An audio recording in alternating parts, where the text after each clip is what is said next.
ಈಗ ಮಾನ್ಯ ಡಿ.ಕೆ. ಶಿವಕುಮಾರ್ ಸಾಹೇಬರು ಮುಖ್ಯಮಂತ್ರಿಗಳಾಗಿ ಆಯ್ಕೆಯಾಗಿದ್ದಾರೆ. ಈ ಒಂದು ಸಂದರ್ಭದಲ್ಲಿ ಅವರಿಗೆ ಮೊದಲಿಂದ ಶುಭ ಕೋರ್ತೀನಿ.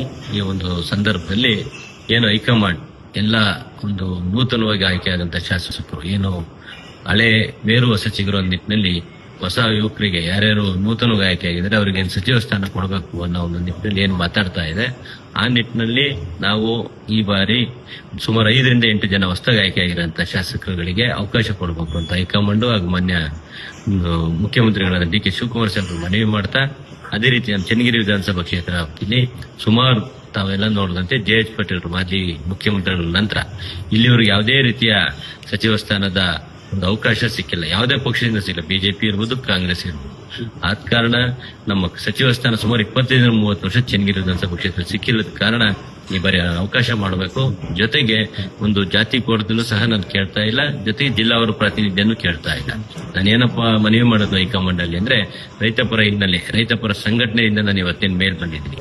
ರೈತಪರ ಹೋರಾಟಕ್ಕೆ ನಾನೇನು ಈ ಹಿಂದೆ ಪಕ್ಷದ ಒಂದು ಕೆಲಸ ಕಾರ್ಯಗಳು ಮಾಡಿದ್ದೀನಿ.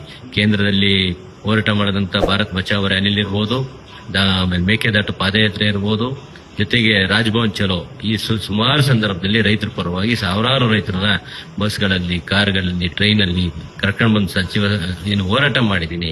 ಆ ನಿಟ್ಟಿನಲ್ಲಿ ಸಚಿವ ಸ್ಥಾನ ಒಂದು ಅವಕಾಶ